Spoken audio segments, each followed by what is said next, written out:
अब मैं आपको एक ऐसी किताब के बारे में बताना चाहता हूं जिसे देश के हर उस नागरिक को जरूर पढ़ना चाहिए जिसे राजनीति में जरा भी दिलचस्पी है, जिसे भारत की राजनीति में कुछ जानने की इच्छा है।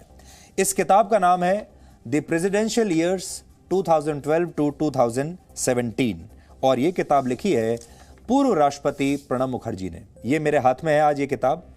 मंगलवार को ही ये किताब रिलीज हुई है, यानी कल।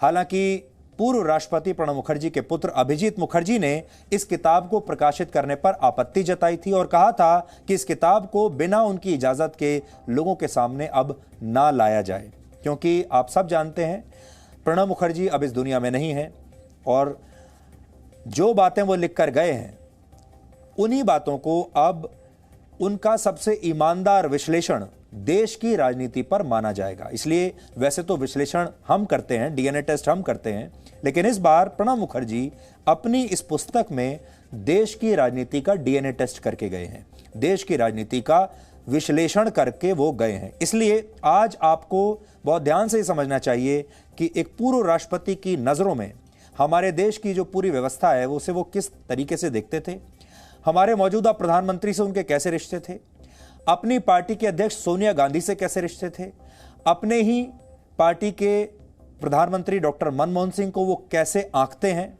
और इस देश में जो अलग अलग विभिन्न बड़े बड़े फैसले लिए गए हैं उन पर उनकी राय क्या है।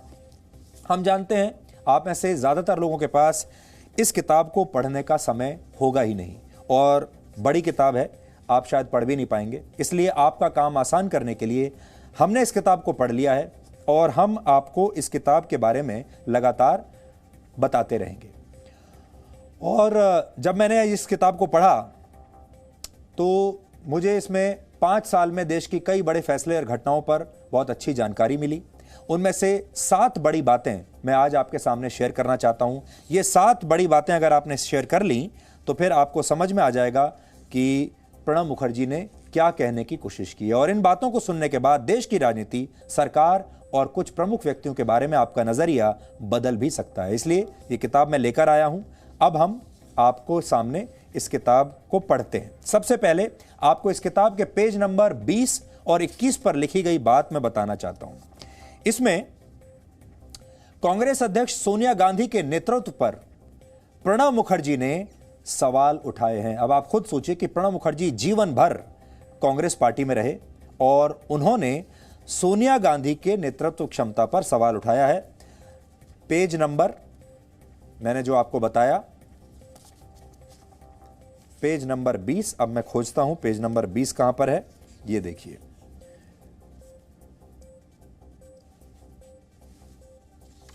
पेज नंबर 20 हमने आपके लिए मार्क करके रखा है। क्या कहते हैं सोनिया गांधी पर? While Sonia Gandhi was unable to handle the affairs of the party, Dr. Singh's prolonged absence from the house put an end to any personal contact with other MPs. बहुत बड़ी बात कहकर गए हैं और अपनी ही पार्टी के अध्यक्ष के बारे में वो कह रहे हैं कि सोनिया गांधी पार्टी के जो अफेयर्स थे, पार्टी के जो प्रमुख मुद्दे थे, उनको वो ठीक से संभाल नहीं पाई और जो मनमोहन सिंह थे प्रधानमंत्री, वो संसद में बाकी के जो एमपीज हैं उनके साथ एक पर्सनल कांटेक्ट बनाने में सफल नहीं रहे, ऐसा वो कह के गए हैं। वर्ष 2004 में मनमोहन सिंह को प्रधानमंत्री की कुर्सी तोहफे में कैसे मिली इस पर भी उन्होंने बताया, लेकिन उससे पहले मैं आपको बताता हूं पेज नंबर 21 पर उन्होंने क्या लिखा है। देखिए, I believe that the leadership of a party in times of crisis has to evolve a different approach. If I had continued in the government as finance minister, I would have ensured Mamta's continuity in the coalition. Similarly, Maharashtra was handled badly, partly due to decisions taken by Sonia Gandhi. I would have brought back Shivraj Patil or Sushil Kumar Shinde, considering the dearth of a strong leader from the state like Vilas Rao Deshmukh. I don't think I would have allowed the state of Telangana to be created. I firmly believe that my presence in active politics would have ensured that the Congress wouldn't have faced the drubbing it received in 2014 general elections. इसको आप एक बार समझने की कोशिश कीजिए उन्होंने क्या लिखा है।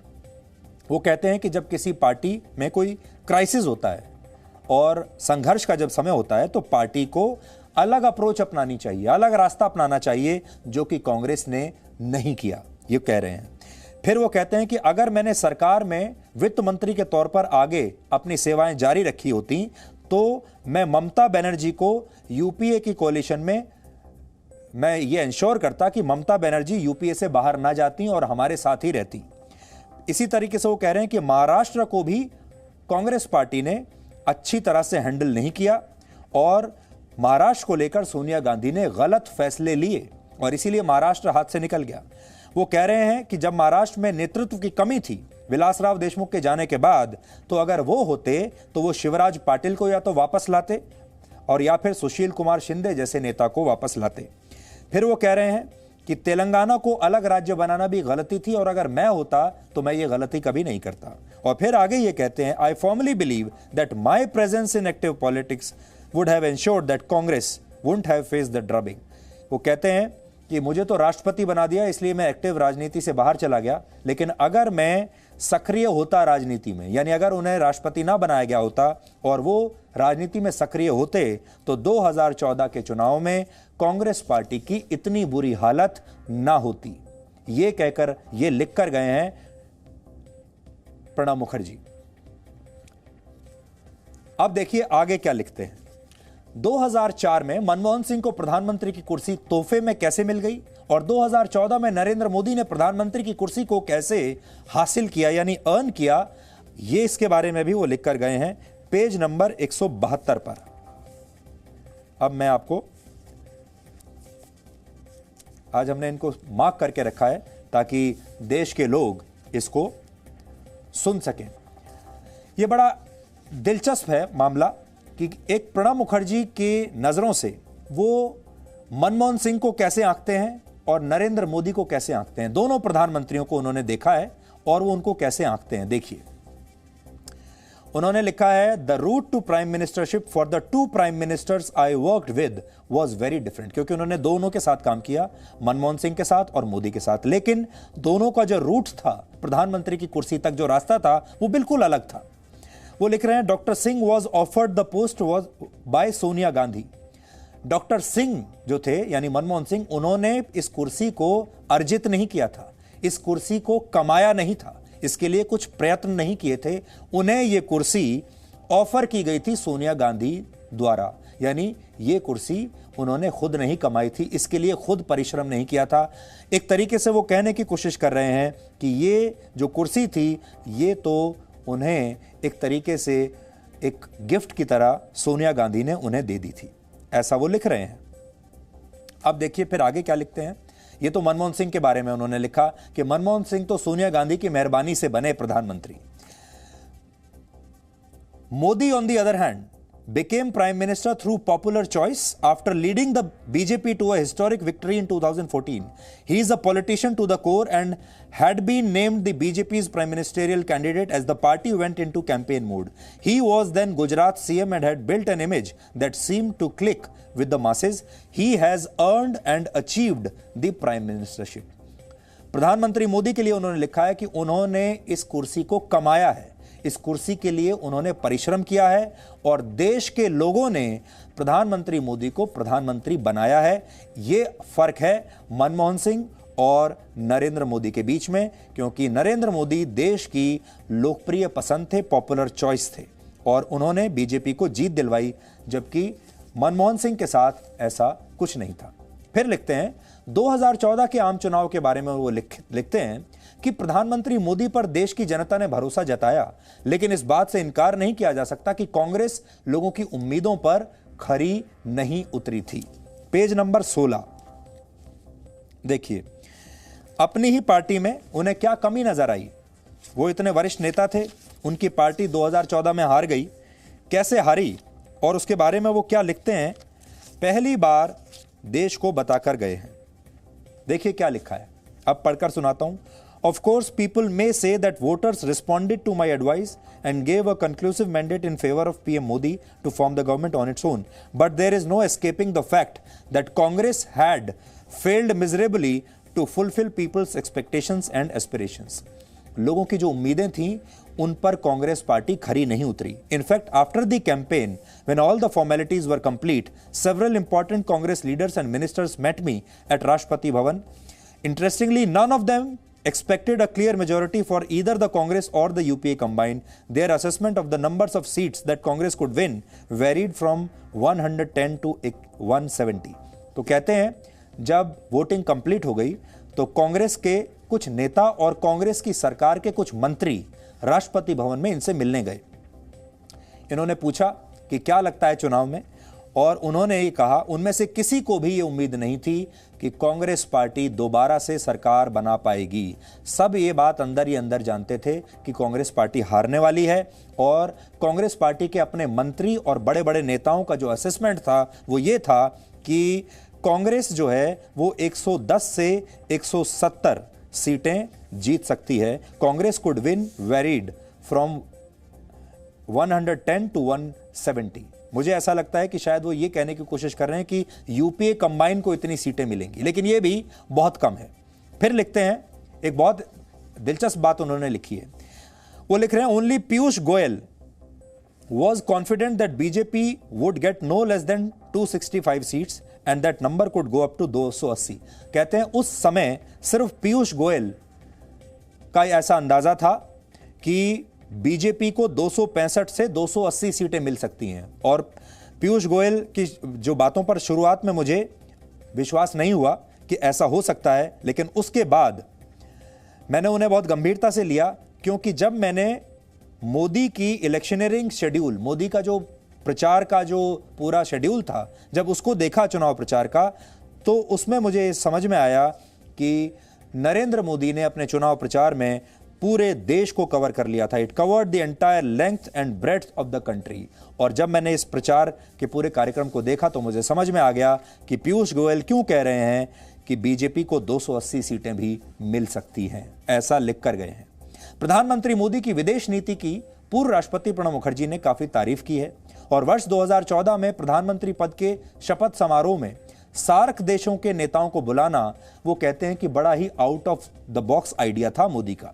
प्रधानमंत्री मोदी के इस निर्णय ने विदेश नीति के बड़े बड़े एक्सपर्ट्स को भी आश्चर्य में डाल दिया था, ऐसा वो लिखते हैं। और पेज नंबर 84 पर उन्होंने इसके बारे में वो लिख कर गए हैं, वो भी आपको सुनना चाहिए। वो लिख रहे हैं कि जब प्रधानमंत्री मोदी प्रधानमंत्री जब वो बने तो उन्हें विदेश मामलों का, फॉरेन अफेयर्स का कोई जानकारी नहीं थी, कोई अनुभव नहीं था।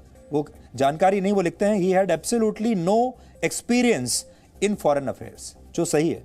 Foreign policy was therefore a truly uncharted territory for him, but he did what no prime minister had attempted before. उन्होंने वो सब किया जो इससे पहले किसी प्रधानमंत्री ने करने की कोशिश भी नहीं की थी। उन्होंने सार्क देशों के नेताओं को और हेड्स ऑफ द गवर्नमेंट्स को अपनी ओथ टेकिंग सेरेमनी में बुलाया।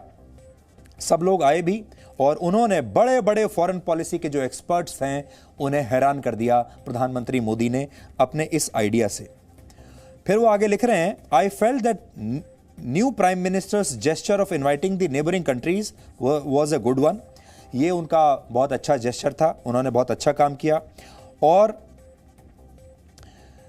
वो आगे कहते हैं कि prime minister Modi had come with no ideological foreign policy baggage, he was to continue with these surprises. क्योंकि प्रधानमंत्री मोदी एक पुराने किसी बैगेज के साथ नहीं आए थे, फ्रेश माइंड के साथ आए थे, इसलिए वो इतने बड़े बड़े एक्सपेरिमेंट्स कर पाए। और उन्होंने उसके बाद प्रधानमंत्री मोदी के जितने भी फॉरेन पॉलिसी में जो उन्होंने प्रयोग किए उनकी तारीफ की है। 2.5 पेज उस पर लिखा है। लेकिन आखिर में ये भी लिख कर गए कि prime minister Modi stop over in Lahore was unnecessary and uncalled for given the conditions that prevailed in India-Pakistan relations। ऐसा यहां पर वो लिख रहे हैं। उन्होंने प्रधानमंत्री के हर कदम की तारीफ की विदेश नीति में, कैसे वो वुहान गए, वहां पर उन्होंने चीन के राष्ट्रपति से मुलाकात की, कैसे वो लाहौर चले गए, और बाकी भी जो उनके out of the box ideas हैं। आखिर में वो कहते हैं लेकिन लाहौर नवाज शरीफ से मिलने जाने की ज़रूरत नहीं थी। लेकिन आपने ये भी देखा होगा हमारे मीडिया में जो आज अखबारों में हेडलाइन छपी है, उसमें उन्होंने सिर्फ ये छापा कि प्रणब मुखर्जी ये कह रहे हैं कि मोदी को पाकिस्तान नवाज शरीफ के घर नहीं जाना चाहिए था बस, लेकिन हमारे देश का मीडिया जो 2.5 पन्ने वो और लिख कर गए हैं जहां तारीफ की है मोदी की विदेश नीति की, उसको हमारे देश का मीडिया गोल कर गया और उसके बारे में जिक्र ही नहीं किया। इसीलिए हम आपको बार बार कहते हैं कि मीडिया का सही रिपोर्टिंग करना बहुत जरूरी है। ये उन्होंने लिखा तो है एक लाइन में, लेकिन उसके पीछे 2.5 पन्ने और भी लिखे हैं जो कि कोई और मीडिया आपको बताएगा नहीं। किताब के पेज नंबर 156 पर नोटबंदी के बारे में भी उन्होंने बहुत अहम बात लिखी है। 8 नवंबर 2016 को देश में नोटबंदी लागू हुई थी और वो लिखते हैं कि उसके बाद प्रधानमंत्री मोदी की आलोचना हुई और वो उनसे मिलने के लिए गए और नोटबंदी को लेकर क्या बातचीत हुई वो आप देखिए। अब मैं आपको पढ़कर सुनाता हूं। वो कहते हैं कि प्रधानमंत्री मोदी ने मुझसे नोटबंदी के बारे में कोई बातचीत नहीं की थी। इस अनाउंसमेंट को करने से पहले मुझे भी नहीं पता था, ऐसा कह रहे हैं। फिर ये कहते हैं कि मुझे भी बाकी देशवासियों के साथ ही पता चला जब प्रधानमंत्री मोदी ने टीवी पर आकर नोटबंदी के बारे में जानकारी दी, तो देश के राष्ट्रपति को भी तभी पता चला। फिर वो कह रहे हैं कि I am of the firm opinion that demonetization could not have been done with prior consultation because the suddenness and surprise absolutely necessary for such announcements. आपको याद होगा बहुत सारे विपक्षी नेताओं ने कहा था कि पहले इसके बारे में किसी से कोई राय नहीं ली गई और अचानक नोटबंदी कर दी गई। यहां प्रणब मुखर्जी ये लिख कर गए हैं कि ऐसी अनाउंसमेंट्स के बारे में पहले से डिस्कशन नहीं किया जाता, क्योंकि ये सारी चीजें लीक हो जाती हैं। और जिस तरह का ये पूरा मामला था डिमोनेटाइजेशन का, इसमें पहले से डिस्कशन की कोई गुंजाइश नहीं थी, इसलिए प्रधानमंत्री मोदी ने ठीक ही किया। आगे उन्होंने ये भी लिखा है कि उन्होंने अर्ली 70s में, 70 के दशक में यही डिमोनेटाइजेशन की जो आइडिया है, ये तत्कालीन प्रधानमंत्री इंदिरा गांधी को कई बार प्रणब मुखर्जी ने भी दिया और उन्होंने सलाह दी थी इंदिरा गांधी को कि आप नोटबंदी कीजिए। हालांकि इंदिरा गांधी ने उनके सुझाव को स्वीकार नहीं किया। लिख कर गए हैं, Indira Gandhi however did not accept my suggestion, pointing out that a large part of the economy was not yet fully monetized and that a substantial part of it was in the informal sector।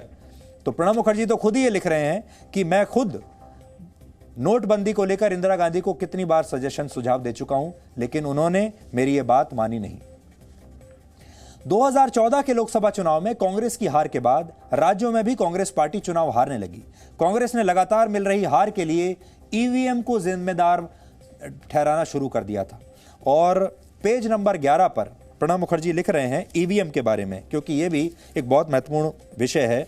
और EVM के बारे में वो लिखते हैं कि EVM की जो को लेकर कांग्रेस पार्टी के लोगों ने जो कहा, in April 2017 Congress led delegation with several leaders, मतलब सोनिया गांधी, राहुल गांधी और तमाम जो विपक्ष के नेता हैं, गुलाम नबी आजाद और दूसरे लोग, ईवीएम को लेकर एक मेमोरेंडम लेकर मेरे पास आए। ये लिख रहे हैं, I have always reiterated my faith in this system since it has a host of advantages. तो ये कहते हैं कि मैं ईवीएम के सिस्टम पर पूरा भरोसा करता हूं और ईवीएम सही तरीका है चुनाव कराने का। और फिर आगे ये भी लिख रहे हैं वो, it is very difficult if not impossible to plan and execute electoral malpractices in a country as large as India. यानी भारत जैसे देश में ईवीएम को मैनेज करना आसान काम नहीं है, लगभग मुश्किल है।